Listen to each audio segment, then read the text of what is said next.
Shalom, call halal Yahweh Hashem Shai Hashem Kodash, double honors to the other apostles and other bishops of great millstone, even the elders that came before them and taught us his truth. Shalom and salutations to all the brothers out pushing the word of truth and its sincerity. The hopeful elect tabernacle of David, I'm a brother / elder, back with the WW3 Daily update. Shalom and salutations to you all.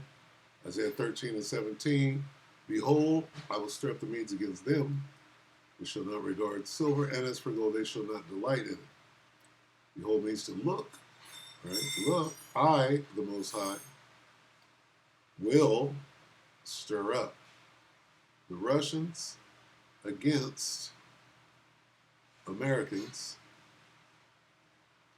who will not regard silver, and as for gold, they shall not delight in it. So Russia against the Americans or NATO, right? Or the Ukraine, who's supplying the weapons for the Ukraine, who's giving them money. Okay?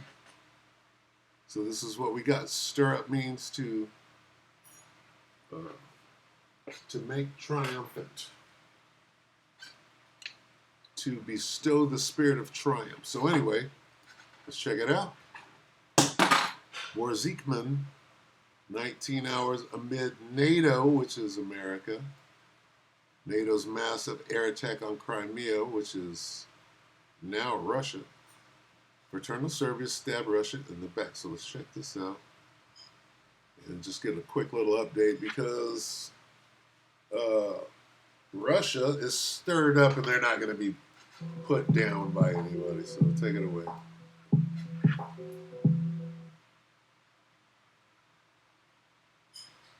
Ukrainian army's position continues to deteriorate rapidly in all key directions of the front.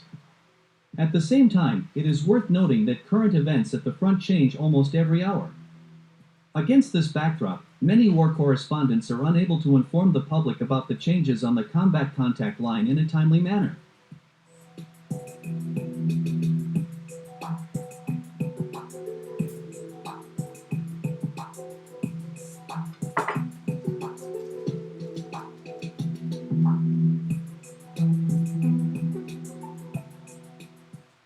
For example, on the morning of July 26, commenting on the situation on the Konstantinovka direction of the front, war correspondents declared that after the liberation of the settlement of Yablanovka, Russian troops began to storm the Ukrainian army's positions in the settlement of Alexandro-Kalinovo. At the same time, they noted that the fighting for Alexandro-Kalinovo has just begun, and that Russian troops are in the southwestern part of this settlement. However, just 5 hours later, on the evening of July 26, information emerged that Alexandro-Kalinovo had been fully liberated by Russian forces. Indeed, on the evening of July 26, war correspondents confirmed the fall of this settlement under the Russian army's control.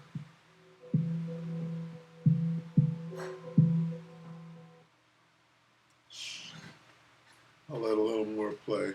Bear with me while I get through this commercial. Boom. Thank you. It's noteworthy. The Ukrainian military. Okay, this is just more of the same. Come on. Rifle Division. At the same time, war correspondents note the high rate of liberation of this settlement. According to them, Russian forces liberated Alexandro-Kalinovo within 10 hours, which came as an unpleasant surprise not only to Ukrainian military experts, but also to Western think tanks. Furthermore, as it turned out, during the assault on this settlement, Russian units, with the help of attack drones and combat aviation, managed to completely suppress all enemy firing points, as a result of which the Ukrainian troops lost fire support from artillery, drones, and mortars. All this led to the fact that the Ukrainian soldiers realized that they would not be able to hold this settlement. As a result,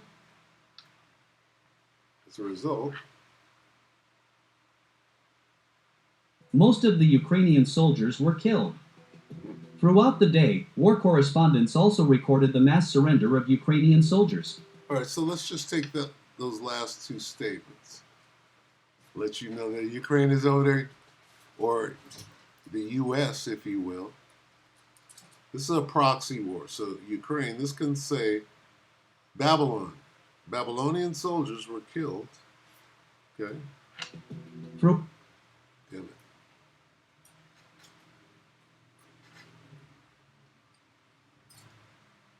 Soldiers.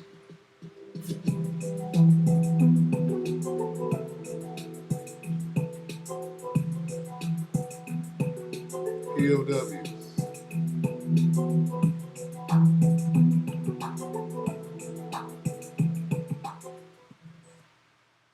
Damn it.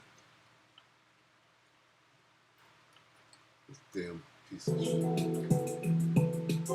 Slug.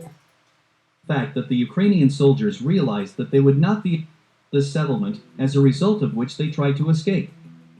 At the same time, reports indicate that few managed to escape.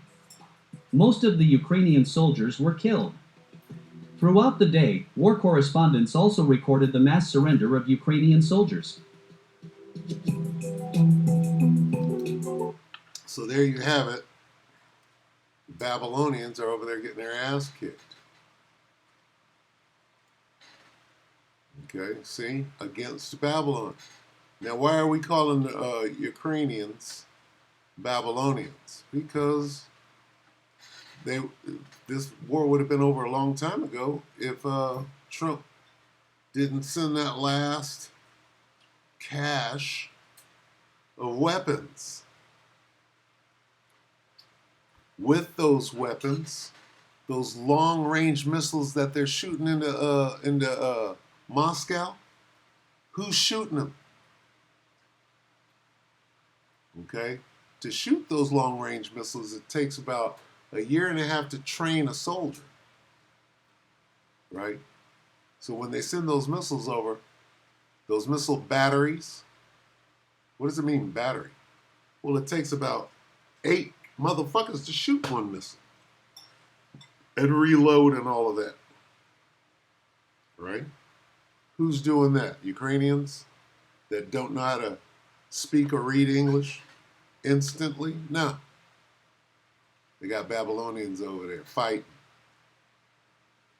All right? Behold, I will stir up the Medes against them. Who? Babylon. They're over there fighting, shooting long-range missiles into Russia. So with that, we pray that the elect ratified you, brother, and sisters, show.